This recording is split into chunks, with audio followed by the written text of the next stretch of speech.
Hey, welcome or welcome back to the channel. I'm Don, and today's video is going to be all about doctoral programs I've been considering outside of social work.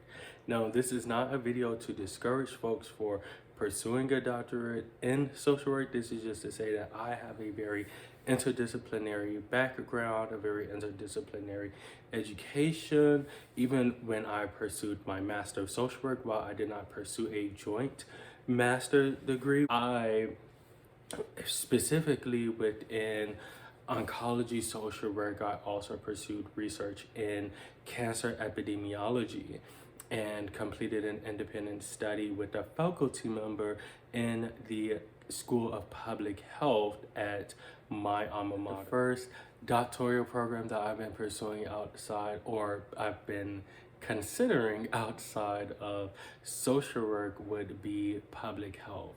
Now, I know some may be wondering, why would I be pursuing a doctorate in public health? I should mention a few things.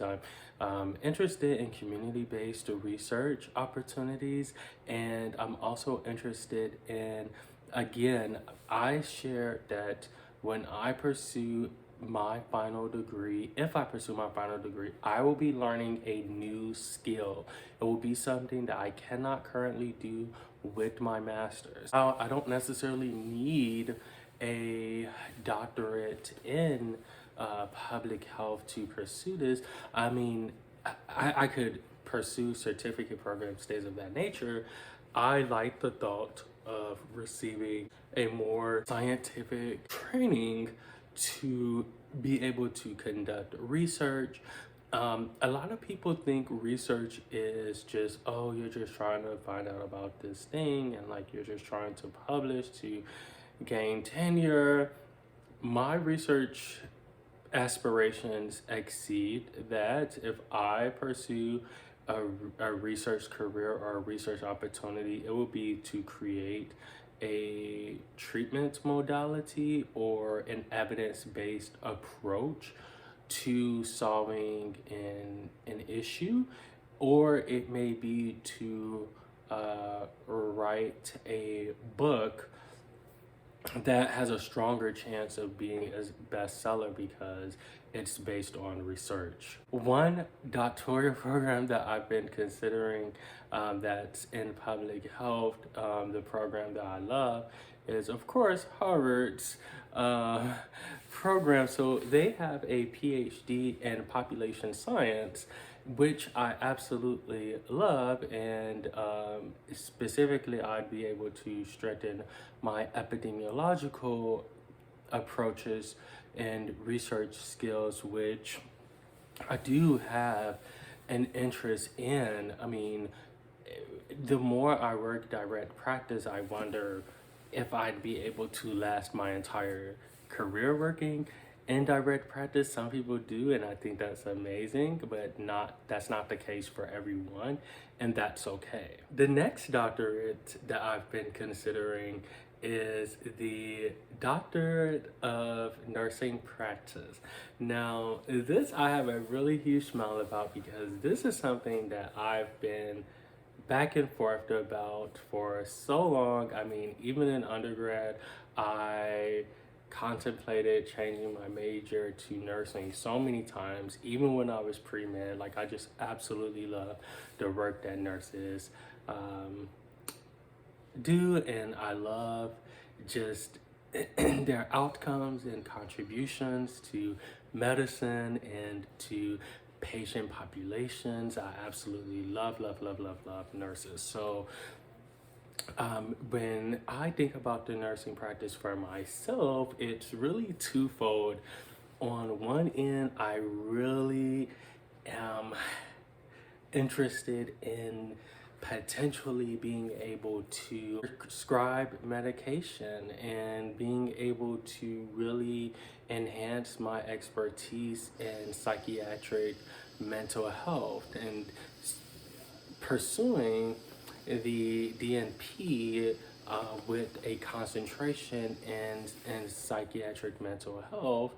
Then it will really afford me the opportunity to combine therapy and research with medication management. And I have a strong interest in that because there is a huge shortage of providers that's able to prescribe. A lot of PCPs don't feel comfortable, and then the waiting list for psychiatrists are exponentially long, and PAs and nurse practitioners are really filling that gap.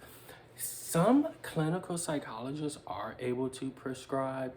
Not every state permits it. I do believe Illinois is one of those states that permits clinical psychologists for prescribing, but they have to obtain additional education, many of which will result in a second master's in psychopharmacology, I believe. It's something like that. I'm not 100% sure. And then there's an additional examination that they will have to complete in order to prescribe. Now, I don't know the salary increase that would be associated with that, but again, I do know that it's something that should be noted. But for me, what I like about the psychiatric mental health nurse practitioner route is that you are gaining a new credential, and if you work for yourself, your earning potential is limitless. And if you work for someone, you can definitely expect to earn anywhere from 130,000 to almost 200,000 a year, if not more than 200K a year. So I think even from a financial standpoint, it's amazing. And then of course, all of the entrepreneurial endeavors and being able to still engage in teaching and having different types of students complete their internship, whether it's a nursing student or a NP student getting their clinical rotation hours. So there's a lot of opportunity. You can also be an adjunct faculty member, and I can, if I ever decided I wanted to teach again, I could enter any school for that matter, whether it's a school of social work, a school of nursing, a school of medicine, a school of public health. I will be welcome with a DNP. Like, the degree is extremely valuable, and the cost of obtaining the degree, there are some really affordable options. So that is one option that I'm definitely considering. The next degree is going to be a PhD in health sciences. Now, this again is a very specific doctorate. I wouldn't really obtain this doctorate unless I wanted to pursue healthcare administration or a teaching career. With healthcare administration, I don't know how valuable a PhD in health sciences would be, but I'd imagine I'd be able to transition in some ways. With it, because I would be learning about healthcare administration. You do receive some training in it, although there are specific master's programs for that. But this is a video about doctorates, so I'm gonna stay away from that. But the other main reason that I'm considering, I keep wanting to say pursue. I'm not pursuing any doctorate right now. I promise. Like, I'm not secretly applying anywhere. Like, there's no, like, you're not gonna be like, oh my gosh. Like, you're not gonna see some announcement from me later this year or next year saying I was admitted somewhere, or I was denied from somewhere, or waitlisted. Like, I'm not applying anywhere. But I like the thought of obtaining a free doctoral education, and the academic hospital I'm employed at provide tuition assistance, and I believe it's like 100% pre-tuition assistance, which means I wouldn't have to pay for anything. Like they just automatically pay for it, as opposed to like me paying for it and then my organization providing a reimbursement. So I like that because the academic hospital I'm employed at has a number of programs that I could pursue there if I wanted to. And one of which includes the health science program. The other one includes going back to the DNP. They do have a DNP program. So I could pursue that there. Now, I know a lot of you are like, whoa, like, what are the prerequisites for these? For the public health / population science, I have those prerequisites. Health sciences, I have most of those prerequisites. I may need to take like a biostatistics. I have that. And then for nursing school, I have to retake a few courses because I was pre-med in undergrad, so I've taken a lot of those courses. I had most of the prereqs completed from undergrad, but there's a clause in most nursing programs where it has to be within 7 years, and it's been 10 years since I've taken those courses, so I would have to retake it. The nice thing is there are a number of opportunities for me to take those prerequisites online, and they're very affordable, so I could do that at very reputable institutions including Johns Hopkins and Columbia University. And I mention those two because they are actually cheaper than the community college, so there's that. Okay, so the last two are actually really interesting. That's medicine.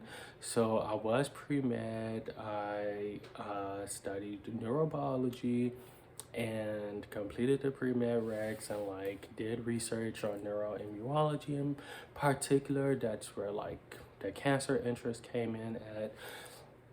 And I was originally interested in being a neurosurgeon, specifically specializing in removing brain tumors. Now, at this age where I'm like, okay, it's time for my doctorate, you know, do I want it to be in medicine? Do I want to just go all the way and obtain the MD? If I were to pursue medicine and apply to medical school, I probably would not pursue psychiatry. I mean, I'd enter medical school with an open mind, but I don't, because I was never interested in psychiatry when I was pre-med. I wanted to be a surgeon, and the thing that has me considering it now is very similarly. I am interested in doing more with my hands. I also like the thought of like my relationships with patients being short term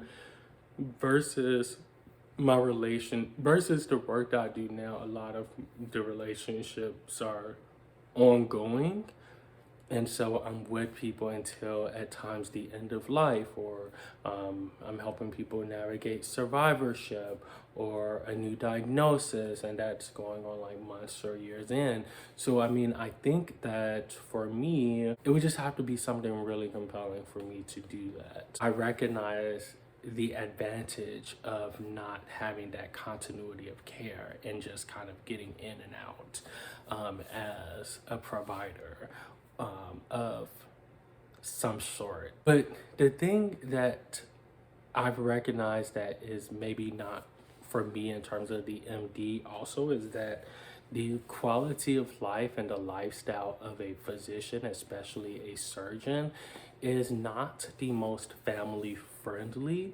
And I am not in a traditional marriage to where like, you know, Kiana's taking care of the home and I'm focusing on work. Like, no, it's very much so like we both have our careers, but we both are very hands-on with our son, and that is really important.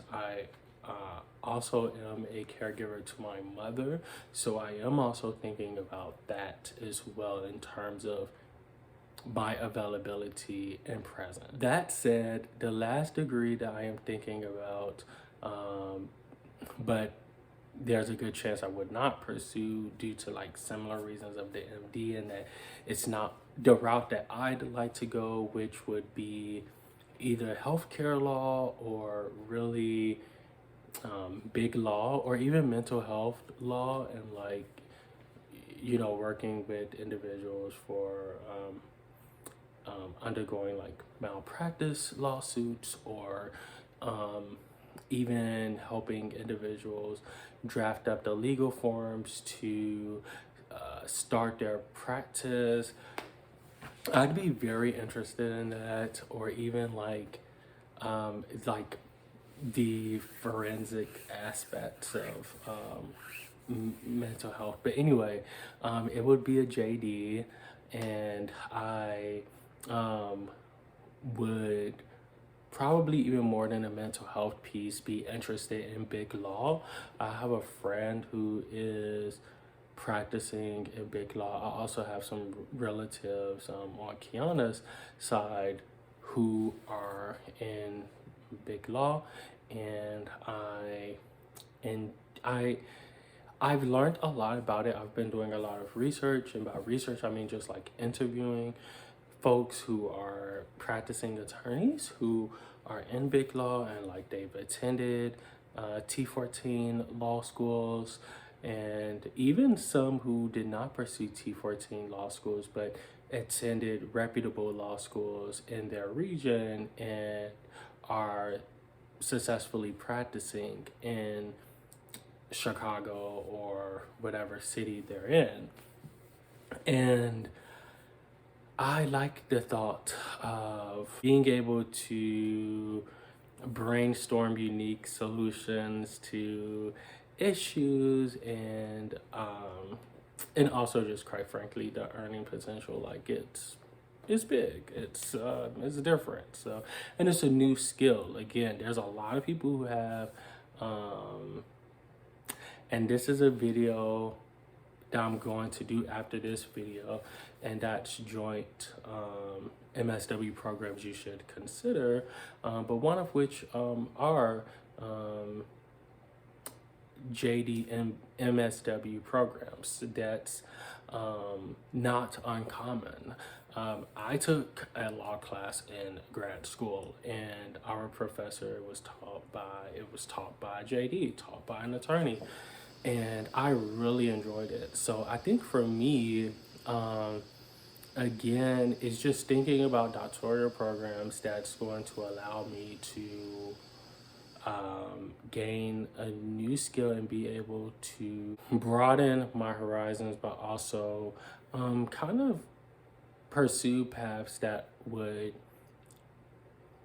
guarantee a salary increase if I were to work for an organization. You know, there's not a lot of positions that says, hey, if you have your DSW, you can make $100,000 a year. Like that's not a thing at this time. Maybe it will be in the future, but we're not there yet. So we're talking about the here and this video is not to discourage anyone from pursuing a DSW or a PhD in social work. This is just me letting you in on where I'm at. Again, I want to make sure that I'm making the right decision for me, whether it's to pursue no additional education or degrees, or whether it's me pursuing the DSW or not.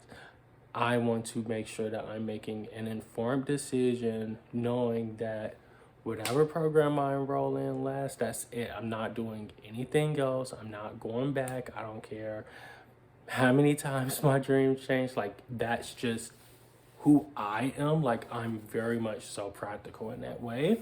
And everybody's not like that, and everybody's not as rigid, but I am. Like, and I am someone who really enjoys certainty. So I know that I have to make sure that this is it, whatever it is that I decide. And so that's why I'm not in a rush to obtain a degree, and I want to make sure that I understand the nuances and the pros and cons to varying professions. So if you like this video, please give it a thumbs up and comment in the comment section below other doctoral programs that you're considering. Thanks so much for watching, and until I see you next time, be great.